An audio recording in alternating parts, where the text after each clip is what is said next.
Hey bestie, welcome back. Today I'm sharing my advice for Christian women in business.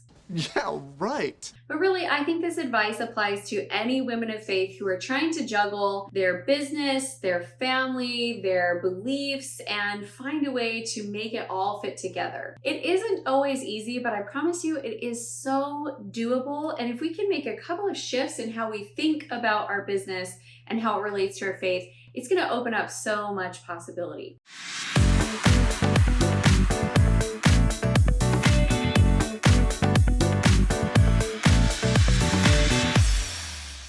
I'm Amy Walker, your biz bestie, and I help small business owners and entrepreneurs be able to create consistent, predictable sales. And I also really like sharing some business advice that maybe you won't get from other coaches. This is an all-faith welcome zone. I love Jesus Christ, and that is who I follow in my faith context. No matter what yours is, I respect it, and I know that it's an important part that shapes who you are and how you move through the world. So we can't really set our faith aside and expect to be highly successful and feel great about our business growth. Today, I want to share with you 8 different lessons that I've learned in the course of pursuing, growing a business, raising a family, and being dedicated to my faith. This is perfect. I know that sometimes there's a lot of guilt, there's a lot of stress, there's a lot of worry about, am I making the right choices?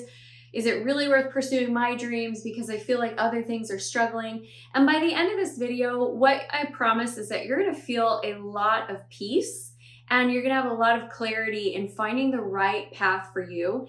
And there is not one right path to success. There are many individual paths. And I promise if you partner with God or your higher power, whatever you call that divine being that guides your life, you're going to find your best path to success.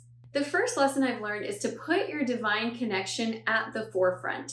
Sometimes we get so busy doing all of the tasks that even though that's our most important thing, it's one of our core values, we let that time slip. So the time that we spend in meditation, in prayer, in scripture study, in journaling, in worship, we let those things kind of fall by the wayside.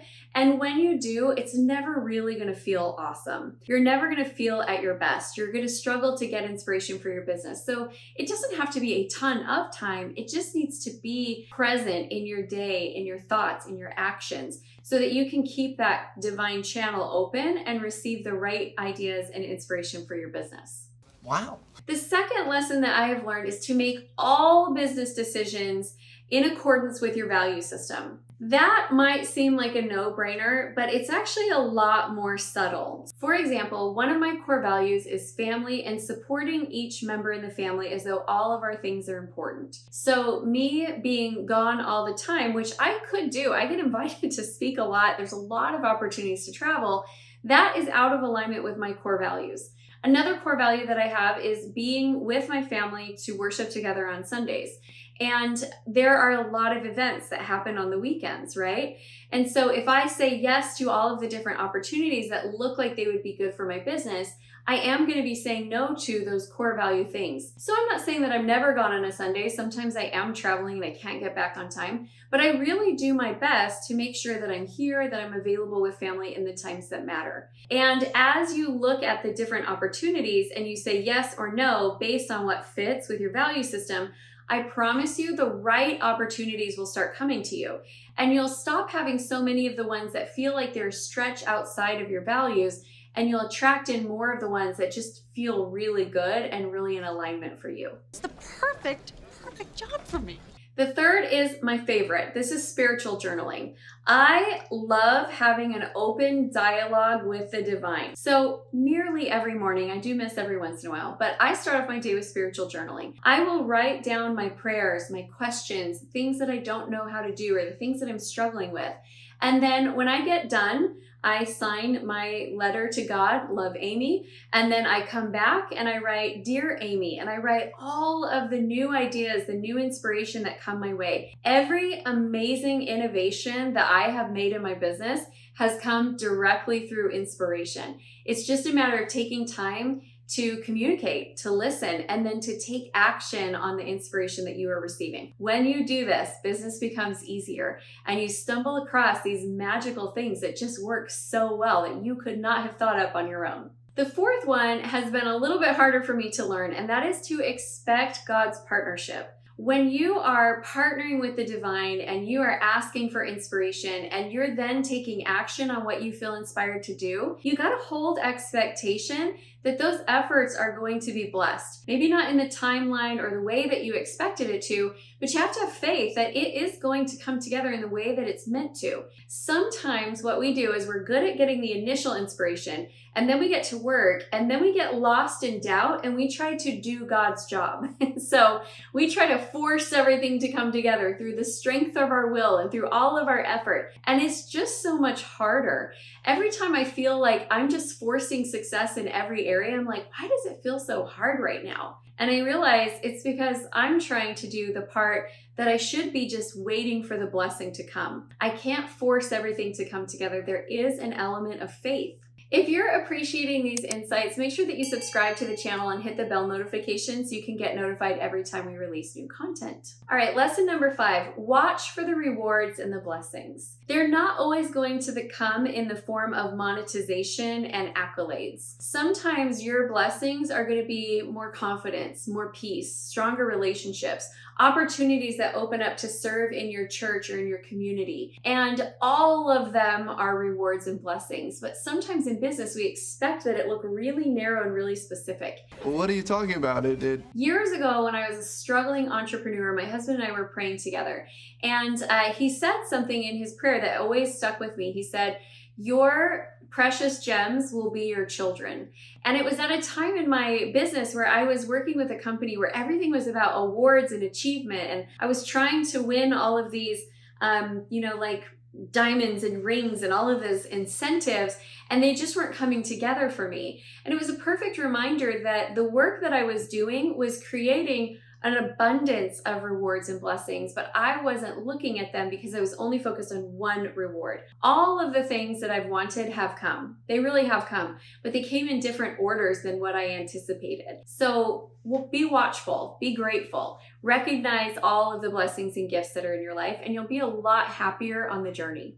Number 6 is really important. Don't judge others' journeys and then try to make them your own. When I was newer in business, I noticed that there were a lot of women who would get really successful as entrepreneurs, and in the process, they were leaving their faith and they were getting divorced. And I had this fear like, well, what if I get really successful and then my faith wavers or I end up getting divorced? Their journey is not your journey. You do not know what was going on behind the scenes. And the reality is, if you looked for something different, you would find something different. Now I am constantly looking for couples who are extremely successful, strong in their faith, strong in their marriage. And guess what? I find them all the time. You really do find what you look for. Just because somebody else has challenges does not mean that you will encounter them. If you stay strong and firm in what your values are and what's important to you, you will be able to have success and a strong marriage and a strong faith and lots of money. So that's not bad either. Number 7. There is a lot of pressure coming from being a woman in business. There's also a lot of pressure as a mother. There's also a lot of pressure as a woman of faith. Be very mindful of what is doctrinal and scriptural versus what is cultural. There's a lot of things that are a part of my faith culture that I've had to step out of and say no to and decide that it's not really important, it doesn't really matter, because I don't have capacity for all of it. But it hasn't shaken my faith or affected how I feel my standing is with God, because I'm paying attention to the things that are actually scriptural and doctrinal that are like core tenets of my belief. But the rest of it doesn't really matter. It's not that important. Intense. All right, my last principle, as I've talked with other entrepreneur women who are also women of faith, this is a common thing that they'll kind of like ask me about. They'll say, Amy, like, do you feel like you don't belong with the other women in your congregation? I just feel so different from all of them. And I don't play that game. I don't pay attention to all of the difference. I pay attention to the fact that we are all spiritual sisters and we're here to support, we're here to love, we're here to serve. And even though my talents are very different, I'm not necessarily great in the kitchen. I can bake, but I can't really cook. I'm not a great home decorator. I'm not always like the most patient, long-suffering person. I'm kind of like, okay, let's get this done. Let's move on. There's a lot of things that my talents don't necessarily fit what everyone else around me, their talents fit. But there is a place for me, and I get to do a lot of good. I do a lot of community outreach in the church's behalf. I've gotten to be a part of meetings where I get invited to solve problems around poverty and homelessness inside of our community. And that is because I get to represent the church because of my business skills.